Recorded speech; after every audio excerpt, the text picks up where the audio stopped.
Last ভিডিওতে আমরা variable এবং ডাটা টাইপ সম্পর্কে জেনেছি এবং আমরা একটা এক্সাম্পল দেখেছি যেখানে ২ টা সংখ্যা যোগ করেছিলাম। সেটা ছিল আমাদের লাস্ট ভিডিওর কোড। লাস্ট ভিডিও দেখে না থাকলে আপনি অবশ্যই দেখে আসবেন।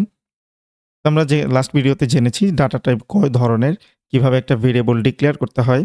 তো আমরা অলরেডি জেনে গিয়েছি যে ডাটা টাইপ হচ্ছে মূলত ৩ ধরনের। তার মধ্যে একটা হচ্ছে প্রাইমারি, দেন ডিরাইভড অ্যান্ড হচ্ছে ইউজার ডিফাইন্ড। সো প্রাইমারির মধ্যে আছে int, float, double, char, void এগুলো। দেন ডিরাইভড এর মধ্যে আছে array, pointer, function, reference. Then user defined এর মধ্যে আছে struct, union, enum and typedef. So last video দেখলে বুঝতে পারবেন। সো আপাতত আমাদের কাজ হচ্ছে প্রাইমারি ডাটা টাইপ নিয়ে কাজ করা এবং আমরা অলরেডি পার্সেন্টেজ ডি অর্থাৎ ইন্টিজার ডাটা টাইপ নিয়ে আমরা কাজ করেছি। তো এই কোডটা আমরা লাস্ট ভিডিওতে করেছিলাম যেখানে ২ টা সংখ্যা আমরা যোগ করেছিলাম। এক্স একটা ভেরিয়েবল ছিল এবং ওয়াই একটা ভেরিয়েবল। সো ২ টা ভেরিয়েবলকে আমরা যোগ করে সামের মধ্যে রেখেছিলাম। সাম হচ্ছে একটা ভেরিয়েবল যেখানে এই ২ টা যোগফল আমরা অ্যাসাইন করে রেখেছিলাম এবং পরবর্তীতে আমরা হচ্ছে এই ২ টা যোগফল প্রিন্ট করেছিলাম। সো আমি আবার কোডটা রান করছি। এই যে এখানে 25 + 10 = 35 প্রিন্ট হয়ে গেল। সো এই ভিডিওতে আমরা কি করব? আমরা হচ্ছে আরো বেশ কিছু এক্সাম্পল দেখব। আমরা আরো কিছু ভেরিয়েবল ডিক্লেয়ার করব, প্র্যাকটিস করার চেষ্টা করব যাতে আমরা আরো একটু বেশি শিখতে পারি। সো সাপোজ আমাকে ৩ টা ভেরিয়েবল ডিক্লেয়ার করে ৩ টা ভ্যালু নিতে হবে। ৩ টা ভ্যালু নিয়ে দেন হচ্ছে আমি তাদের এভারেজ বের করতে চাই। সো ইটস লাইক যে আমি ৩ টা নাম্বার নিব, দেন ৩ টা নাম্বারের মধ্যে গড় বের করব। তো সাপোজ আমাদের এখানে অলরেডি ২ টা ভেরিয়েবল আছে। একটা হচ্ছে 25 একটা ভ্যালু অ্যাসাইন করা আছে এবং আরেকটাতে 10 অ্যাসাইন করা আছে x এবং y এর মধ্যে। আমি এডিশনালি আরেকটা ভ্যালু যদি এখানে নিয়ে আসি, আমি আরেকটা ভ্যালু নিলাম সাপোজ 5। তো আমি যদি এই ৩ টা যোগ করি তাহলে তাদের যোগফল দাঁড়াচ্ছে 40। তো এবং এই যোগফলটা আমরা সামের মধ্যে অ্যাসাইন করেছিলাম x এবং y এর যোগফল। সো আমি যদি আরেকটা ভেরিয়েবল এখন g নেই তাহলে আমাদের ৩ টা ভেরিয়েবল আমরা যোগ করে এই সামের মধ্যে ১ম এ রাখবো। পরবর্তীতে আমরা তাদেরকে ৩ দিয়ে ভাগ করে আমরা এভারেজ বের করব। কারণ আমরা জানি যে n সংখ্যক নাম্বারের এভারেজ বের করতে গেলে অবশ্যই n সংখ্যক নাম্বারকে যোগ করতে হবে, দেন n দিয়ে ডিভাইড করতে হবে। তো এখানে n সংখ্যক নাম্বার বলতে আসলে ৩ টা নাম্বার এবং আমাদেরকে ৩ দিয়ে ভাগ করতে হবে। অর্থাৎ আমাদের এখানে হচ্ছে 40 আছে এবং আমরা 40 কে 3 দিয়ে যদি ডিভাইড করি তাহলে আমরা তাদের এভারেজ পেয়ে যাব। তো আমরা জানি যে ম্যাথমেটিক্যালি এটা ক্যালকুলেট করলে আসলে 13.33 এরকম আসার কথা। কিন্তু প্রোগ্রামিং এ যেটা হয় ২ টা নাম্বার যদি ইন্টিজার থাকে এবং এই ইন্টিজার ভার্সাস ইন্টিজার ক্যালকুলেশনে অ্যাকচুয়ালি একটা ইন্টিজার প্রডিউস হয় অর্থাৎ একটা পূর্ণ সংখ্যা প্রডিউস হয়। তো এখানে এটার মানে কি? এটার মানে হচ্ছে 40 কে যদি আমি ৩ দিয়ে ভাগ করি তাহলে 40/3 এইটাও একটা ইন্টিজার নাম্বার, এটাও একটা ইন্টিজার নাম্বার মানে পূর্ণ সংখ্যা। তো এটা হচ্ছে একটা ইন্টিজার, দেন এটাও হচ্ছে একটা ইন্টিজার। সো এই ২ টাই হচ্ছে ইন্টিজার। তো integer divided by integer basically একটা ইন্টিজার ক্রিয়েট হবে। অর্থাৎ আমি যদি একটা ইন্টিজার নাম্বারকে ভাগ করে আমি শর্ট ফর্মে ইন্ট লিখতেছি। সো আমি যদি আরেকটা ইন্ট দিয়ে ভাগ করি তাহলে result will be an int also. আর যদি আমি আ লিখি এখানে হচ্ছে suppose float divided by int মানে একটা ফ্লোটিং পয়েন্ট নাম্বার অর্থাৎ একটা ফ্র্যাকশনাল নাম্বারকে যদি আমি ইন্টিজার নাম্বার দিয়ে ভাগ করি তো সেই ক্ষেত্রে result will B fractional number অথবা ফ্লোট। তো আমি এটাকে ফ্লোটই লিখি। অন দ্য আদার হ্যান্ড আমি যদি একটা ইন্টিজারকে ফ্লোট দিয়ে ভাগ করি also the result will B float. So এখানে ২ টাই হচ্ছে integer number. So result actually এখানে হবে 13। যদি আমরা সেই অন্য একটা কেসে যদি আমরা এরকম করতাম যে 40.0 আমরা 40.0 মানে হচ্ছে এটা একটা ফ্র্যাকশনাল নাম্বার মানে ফ্লোটিং পয়েন্ট নাম্বার। সো বাস্তবে আমরা যখন নরমালি ম্যাথমেটিক্স করতাম তখন আসলে এরকম 40.0 আমরা আসলে লিখতাম না। আমরা 40 লিখতাম এবং আমরা ধরে নিতাম যে এটা একটা ইন্টিজার নাম্বার। আমরা বুঝতাম যে 40 এবং 40.0 এর মধ্যে আসলে কোনো ডিফারেন্স নাই। আমরা এরকম একটা চিন্তাধারা আমাদের ছিল। বাট প্রোগ্রামিং এর ক্ষেত্রে এই 0.0 টাই একটা বড় ডিফারেন্স ক্রিয়েট করে ফেলে। সেটা হচ্ছে এটা একটা ফ্লোটিং পয়েন্ট নাম্বার হয়ে যায়। এটা একটা ফ্লোটিং পয়েন্ট নাম্বার হয়ে যাচ্ছে। অন্য জায়গায় 40 শুধুমাত্র 40 যদি থাকে, দশমিক অথবা রেডিক্স পয়েন্ট 0 or সামথিং না থাকে তখন এটা একটা ইন্টিজার নাম্বার হিসাবে কাউন্ট হবে। সো এটা আমাদের মাথায় রাখতে হবে। এখন যদি আমরা এই 40 কে 3 দিয়ে ভাগ করি, অর্থাৎ একটা ফ্লোটিং পয়েন্ট নাম্বারকে যদি আমি 3 দিয়ে ভাগ করি, তাহলে result will B 13 point something, মানে 13.3333 এরকম আসবে। অন দ্য আদার হ্যান্ড আমি যদি 40 কে 3 দিয়ে ভাগ করি, তখন আসবে হচ্ছে 13 পয়েন্ট শুধু 13, যেটা আমরা অলরেডি দেখেছি। এই যে এখানে আমরা দেখেছি। তো এই ক্ষেত্রে আমাকে কি করতে হবে, যে 3 এর পরে একটা যদি ডট শূন্য দিই, তখন হচ্ছে আবার রেজাল্ট 13.33, অনেকগুলা 33 আসলে আসে। এরকম আসতে থাকবে। তো এই জিনিসটা আমাদেরকে মাথায় রাখতে হবে। সো আমরা এখন একটু প্র্যাকটিক্যালি দেখার চেষ্টা করি। সো আমি আরেকটা ভেরিয়েবল ডিক্লেয়ার করে নিচ্ছি z ইকুয়াল টু, আমি এখানে 5 অ্যাসাইন করে নিচ্ছি। এখন আমাদেরকে কি করতে হবে, সামের মধ্যে হচ্ছে z কেও প্লাস করে দিতে হবে। সো এটা অনেকে z বলে, অনেকে g বলে। আমি এটাকে g বললাম। তো আমাদের এই প্রিন্টএফটাকে আমরা এখন চেঞ্জ করে ফেলবো। তো আমরা এটাকে এডিট করব। এটা আসলে আমাদের এখন দরকার নেই, আমরা একটু পরে এটা নিয়ে কাজ করব। আমাদের এভারেজ বের করতে হবে। আচ্ছা, তার আগে আমরা একবার প্রিন্ট করে দেখতে পারি যে আসলে আমাদের যোগফলটা সঠিকভাবে বের হয়েছে কিনা। তো আমরা কি করব এখন, এইখানে হচ্ছে শুধুমাত্র সামের ভ্যালুটাই আমি প্রিন্ট করে নিচ্ছি, এবং আমরা জানি একটা ইন্টিজার নাম্বারকে প্রিন্ট করতে গেলে আমাদের ইনভার্টেড কমার ভিতরে %d লিখতে হবে, এবং এই নিউ লাইনের মানে কি সেটাও আমরা অলরেডি জানি। আমরা সেকেন্ড ভিডিওতে দেখেছি যে নিউ লাইন জিনিসটা কি। সেকেন্ড, থার্ড 2 ভিডিওতেই আসলে আমরা দেখেছি। এখন যদি আমি এটা রান করি, তাহলে আমরা আসলে রেজাল্ট 40 দেখার কথা। সো আমরা রেজাল্ট 40 আসলে এখানে দেখতে পাচ্ছি। এবার আমাদের কাজ হচ্ছে এভারেজ ক্যালকুলেট করা। তো এই জন্য আমরা যেটা করতে পারি, আমরা এখানে একটা ভেরিয়েবল ডিক্লেয়ার করতে পারি। So average can B A fractional number. So তাহলে আমরা এভারেজের বের করার জন্য যে ভেরিয়েবলটা ডিক্লেয়ার করব, তাকে অবশ্যই ফ্লোটিং পয়েন্টে রাখার চেষ্টা করব। Otherwise it will be an integer. For example, আমি যদি এই জায়গায় যদি আমি সামের আ পরে যদি আমি একটা ডিভিশন সাইন দিয়ে যদি 3 লিখি, তাহলে যেটা হবে, সামকে 3 দিয়ে ভাগ করে যে ভ্যালুটা বের হবে ওটা হবে 13, অর্থাৎ সামের ভ্যালু এখানে আছে 40 কে যদি 3 দিয়ে ডিভাইড করি, সেই ক্ষেত্রে 13 পয়েন্ট সামথিং আসার কথা। কিন্তু আমি একটু আগে বললাম যে integer divided by integer will be an integer. তো আমরা যদি এটা রান করি, তাহলে আমরা দেখতে পাচ্ছি 13 চলে এসেছে। তো তার মানে যে দশমিকের পরের অংশটা বাদ পড়ে গিয়েছে এই ক্ষেত্রে। তো এটাকে ঠিক করার জন্য আমাদের কি করতে হবে, আইদার সামকে আমাদের ফ্র্যাকশনাল নাম্বার অথবা ফ্লোটিং পয়েন্ট নাম্বারে কনভার্ট করতে হবে, অথবা আমাদের এই যে 3 কে চেঞ্জ করে আমরা 3.0 দিতে পারি। তখন কি হবে, তখন এটা একটা ফ্লোট হিসাবে কাউন্ট হবে। তো এবার যদি আমি এটা রান করি, তাহলে আমি দেখতে পাবো এখানে একটা র‍্যান্ডম নাম্বার এসেছে। এখন এটার রিজন হচ্ছে আমাকে ফ্লোটিং পয়েন্ট নাম্বারের একটা ফরম্যাট স্পেসিফায়ার আছে, সেটা হচ্ছে %f। আমি এখানে স্টিল %d রেখে দিয়েছি, যার কারণে সে আসলে আমাকে একটা র‍্যান্ডম নাম্বার দেখিয়েছে, যেটাকে আসলে বলা হয় একটা গার্বেজ ভ্যালু। সো এরকম যদি উল্টাপাল্টা কোনো ভ্যালু আসে, তখন এটা না থাকবে গার্বেজ।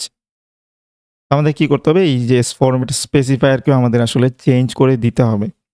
আমরা এটাকে চেঞ্জ করে দিব, চেঞ্জ করে আমরা লিখব হচ্ছে %f। তো এবার যদি আমরা আবার রান করি, তাহলে আমরা দেখতে পাবো যে 13 পয়েন্ট, এই যে বেশ কয়েকটা 3 এসেছে। তো বাই ডিফল্ট হচ্ছে 6 ঘর দেখায় দশমিকের পরে। এটা আমাদের একটু মনে রাখতে হবে যে দশমিকের পরে 6 ঘর দেখায় বাই ডিফল্ট। তো আমরা যদি নির্দিষ্ট সংখ্যক ঘর দেখতে চাই, তাহলে আমাদেরকে একটা ছোট্ট কাজ করতে হবে, সেটা হচ্ছে আমরা এই %f, মানে এটা হচ্ছে আমরা জানি যে ফরম্যাট স্পেসিফায়ার ফ্লোটিং পয়েন্ট নাম্বারের। আমরা কি করব, এই পার্সেন্টেজ চিহ্নের পরে একটা রেডিক্স পয়েন্ট বা পিরিয়ড বা ফুল স্টপ যেটাই বলেন, সেটা আমরা এখানে বসাবো। বসানোর পরে আমি যে কয় ঘর দেখতে চাই দশমিকের পরে, অর্থাৎ এই রেডিক্সের পরে কয় ঘর দেখতে চাই, সেটা হচ্ছে এখানে এই পয়েন্টের পরে আমি বসাবো। আমি সাপোজ 2 ঘর দেখতে চাই, সো আমি এখানে 2 বসাবো। সো এতে করে কি হবে, আমার দশমিকের পরে 2 ঘর দেখাবে। আমি যেটা রান করি, তাহলে আমি দেখতে পাবো যে এখানে 13.33 এসেছে। তো আমরা ইতিমধ্যে বুঝে যাওয়ার কথা যে একটা ইন্টিজারকে একটা ইন্টিজার দিয়ে ভাগ করলে রেজাল্ট ইন্টিজার আসে। অন দ্য আদার হ্যান্ড একটা ফ্লোটিং ইন্টিজার নাম্বারকে যদি ফ্লোটিং পয়েন্ট নাম্বার দিয়ে ভাগ করা হয়, সেই ক্ষেত্রে রেজাল্ট আসে একটা ফ্লোটিং পয়েন্ট নাম্বার আসে। তার মানে এই পুরো অংশটা আসলে একটা ভ্যালু প্রডিউস করে, সেটা হচ্ছে 13 পয়েন্ট সামথিং, যেটা আমরা এই যে এই ফরম্যাট স্পেসিফায়ারের মাধ্যমে দেখেছি এবং আমরা ইতিমধ্যে বুঝে গিয়েছি যে দশমিকের পরে আমরা যে কয় ঘর দেখতে চাই সেটা আমাদেরকে এই যে পার্সেন্টেজ এবং এফ এর মাঝখানে পয়েন্ট দিয়ে দেন হচ্ছে কতগুলা ঘর আমরা দেখতে চাই সেটা আমাদেরকে বসাইতে হবে। তো আমি যদি এখানে 5 বসাইতাম কিংবা 10 বসাইতাম, সাপোজ আমি 10 বসাইলাম, আমরা জানি যে বাই ডিফল্ট হচ্ছে 6টা দেখায়, সো আমি 10 বসাইলাম, তাহলে 10টা দেখানোর কথা। সো আমি যদি এটা রান করি তাহলে এখানে দেখতে পাবো যে 10টা দেখাচ্ছে, এই যে 5টা 10টা। ওকে, সো আমরা এখন কি করি, আমরা হচ্ছে আচ্ছা, এখন যদি কারো মাথায় আসে যে আমি আসলে এই সামকে ফ্লোট বানাইতে চাই, আমি হচ্ছে 3 কে ফ্লোট বানাইতে চাই না, সেক্ষেত্রে কি করব? সেক্ষেত্রে আমাদের আসলে একটা টাইপ কাস্টিং করতে হবে। সো টাইপ কাস্টিং সামকে তো আর আসলে .0 দিয়ে লেখা যাবে না। সো এটা তো .0 দিয়ে লেখা যাবে না, কারণ এটা তো কোনো নাম্বার না, এটা একটা ভেরিয়েবল। সো ভেরিয়েবল কিভাবে তো আর লেখা যাবে না। তো সেক্ষেত্রে আমাদের কি করতে হবে? আমাদের হচ্ছে টাইপ কাস্টিং করতে হবে। সো টাইপ কাস্টিং করার একটা রুলস আছে। রুলসটা হচ্ছে ভেরিয়েবলের নামের আগে ব্র্যাকেট দিয়ে যেই ডাটা টাইপে আমি কনভার্ট করতে চাই সেই ডাটা টাইপ বসাবো। সাপোজ আমি হচ্ছে সামকে কনভার্ট করতে চাই, তাহলে সামের আগে একটা প্যারেনথেসিস দিব, দিয়ে আমি সামকে যেই ডাটা টাইপে কনভার্ট করতে চাই সেটা আমি এখানে সিম্পলি বসাই দিব। এই প্রসেসকে বলা হয় টাইপ কাস্টিং। সো এখানে টাইপ কাস্ট করে কি করা হইল, সাম একটা ইন্টিজার টাইপের ভেরিয়েবল, যেটা আমরা এই যে 6 নাম্বার লাইনে দেখতে পাচ্ছি, এবং সেটাকে আমি কারেন্টলি ফ্লোটিং পয়েন্ট নাম্বারে কনভার্ট করে দিয়েছি। অর্থাৎ সামের এই জায়গাতে হচ্ছে আমাদের রেজাল্ট আসলে প্রডিউস হবে 40, কিন্তু এইখানে আসার পরে সামের ভ্যালু হয়ে যাচ্ছে সাম ইকুয়াল 40.0। তো এইখানে আসলে অনেকগুলা জিরো হয়ে যাবে। তো বেসিক্যালি অনেকগুলা জিরো আর একটা জিরো তো একই কথা। এবার যদি আমরা রান করি তাহলে সিমিলার রেজাল্ট দেখতে পাবো। এই যে আমরা দেখতে পাচ্ছি 13 এবং তারপরে হচ্ছে 10টা ঘর, এবং সেই 10টা ঘরে প্রত্যেকটাতে 3 বসানো। তো এখন আমি আর এই কোডটাকে একটু মডিফাই করি। আমি একটা এভারেজ নামে একটা ভেরিয়েবল ডিক্লেয়ার করব। ওই ভেরিয়েবলের মধ্যে আমি হচ্ছে সাম ডিভাইডেড বাই 3 অ্যাসাইন করব। তো তাহলে আমি কি করতে হবে, এখানে হচ্ছে ডাটা টাইপ বসাইতে হবে এবং আমরা এভারেজকে শর্টকাটে এভিজি লিখতে পারি। আমরা এভিজি লিখলাম এবং আমাদের কাজ হচ্ছে সামকে 3 দিয়ে ভাগ করা। আমরা এখানে দিব sum divided by 3। Okay, so sum divided by 3 দিলাম। দেওয়ার পরে এখানে আমি কিন্তু 2টা ইন্টিজার রেখেছি এবং একটা উদ্দেশ্যে রেখেছি, সেটা আমরা এখন দেখব। দেওয়ার পরে আমি এই জায়গাকে মডিফাই করে, আচ্ছা এটাকে আমি কমেন্ট করে রেখে দিই। আমরা এটাকে কপি করে এখানে নিয়ে যাই। রিমেম্বার দ্যাট এভাবে কমেন্ট করে দিলে সেটা কোডের মধ্যে কোনো ইফেক্ট রাখে না বা কোনো ইমপ্যাক্ট ফেলে না। তো আমরা কি করব, এই জায়গাতে হচ্ছে জাস্ট এভিজি লিখে দিব। একটু মনোযোগ দিয়ে শুনতে হবে, এখানে একটা ইম্পর্টেন্ট কনসেপ্ট আছে। আমরা যদি এবার এটা রান করি, আমাদের হচ্ছে সাম ডিভাইডেড বাই 3 ইকুয়াল টু হচ্ছে 13 পয়েন্ট সামথিং আসার কথা।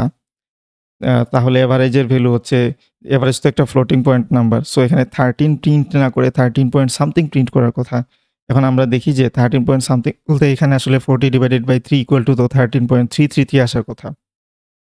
কিন্তু আমরা আবার এটা জানি যে সাম একটা ইন্টিজার নাম্বার, এই 3ও একটা integer, integer divided by integer তো একটা ইন্টিজারই প্রডিউস হয়। তো বেসিক্যালি আমি এভারেজ কিন্তু একটা ইন্টিজারই দিচ্ছি। ওকে, সো এত জল্পনা কল্পনা না করে আমরা হচ্ছে এটাকে রান করে ফেলি। লুক, আমরা এখানে কি দেখতে পাচ্ছি 13.00। তো একটু আগে আমি যেটা বলছিলাম যে এখানে সামও হচ্ছে ইন্টিজার, প্রিয় হচ্ছে integer, integer divided by integer will be an integer. So তার মানে সে যেটা করেছে আমরা অলরেডি দেখেছি যে এই জায়গাতে আমরা দেখেছি integer divided by integer equal to an integer. Okay, so তার মানে এটা একটা ইন্টিজার, এটা একটা ইন্টিজার, তো দুইটা মিলে একটা ইন্টিজার প্রডিউস করার কথা, হুইচ ইজ আমরা এখানে একটু রাফ করি। সো সামের ভ্যালু হচ্ছে 40 and 3। সো এই দুইটা মিলে কি প্রডিউস করবে, এই দুইটা মিলে প্রডিউস করবে হচ্ছে 13। এই 13 কোথায় অ্যাসাইন হবে, এভারেজে অ্যাসাইন হবে। সো তার মানে কারেন্টলি এভিজি এর ভ্যালু হচ্ছে 13 দেশে নিজে তো একটা ফ্লোটিং পয়েন্ট নাম্বার, তাহলে কি করবে? সে হচ্ছে নিজ দায়িত্বে এখানে 0 বসাই দিবে। সে নিজ দায়িত্বে 0 বসালো। এখন তো আমরা তো তাকে আসলে 13 দিছি, আমরা তো তাকে হচ্ছে 13.33 দিতে পারিনি। কেন দিতে পারিনি? কারণ হচ্ছে আমরা এইটাকেও ইন্টিজারে রেখে দিয়েছি, এটাকেও ইন্টিজারে রেখে দিয়েছি এবং ২ টা মিলে ক্যালকুলেশন করে আসলে অনলি 13 প্রডিউস করেছে। সো আমরা তাকে আসলে 13 দিয়েছি। আমরা তাকে 13.33 দিতে পারিনি। সো কিন্তু সে নিজে তো ফ্লোট হয়ে গেছে। সো সে ফ্লোট হওয়ার কারণে সে 13 কে নিয়ে 13.0 বানিয়ে দিয়েছে বেসিক্যালি। সো কেউ যদি চিন্তা করে যে আমি যে ভেরিয়েবল ডিক্লেয়ার করব ওই ভেরিয়েবলকে যদি আমি ফ্লোটে রাখি এবং এইখানে যে ক্যালকুলেশন যাদেরকে নিয়ে করছি তারা যে ইন্টিজারে থাক কিংবা যে কোনো ফরম্যাটে থাক, এতে কোনো মাথা ব্যথা হওয়ার কথা না। তাহলে you are in the wrong track. Basically যেটা হবে ইন্টিজারের ক্যালকুলেশনে ইন্টিজারই ক্রিয়েট হবে। তো সেই ক্ষেত্রে সে পরবর্তীতে নিজ দায়িত্বে 0 অ্যাসাইন করে তাকে ইন্টিজার থেকে ফ্লোট বানিয়ে দিবে এবং সেটাই এখানে আসলে হয়েছে। আমরা যদি আবার রান করি তাহলে আমরা ক্লিয়ারলি দেখতে পাবো যে 13.00 হয়ে গিয়েছে। এখন আমাকে কি করতে হবে? সঠিক আনসার পেতে গেলে আমাকে কি করতে হবে? এই ২ টার যেকোনো একটাকে ফ্লোট বানাইতে হবে। আমরা ইতিমধ্যে দেখেছি আমরা যদি সামকে ফ্লোট বানাইতে চাই তাহলে এটাকে টাইপ কাস্টিং করতে হবে। এই যে এভাবে টাইপ কাস্টিং করব। এবার এখানে ২ টা 0 এসেছিল কারণ হচ্ছে এখানে 0.2 দেওয়া দশমিকের পরে। এবার যদি আমি এটা রান করি তাহলে আমি দেখতে পাবো 13.33। তো সিমিলারলি আমি যদি হচ্ছে 3 কে কনভার্ট করতাম, 3 কে কিভাবে কনভার্ট করতে হয় আমরা অলরেডি জানি। সেখানে আমরা 0.0 দিতে পারি। সো 0.0 যদি আমরা দেই তখনও হচ্ছে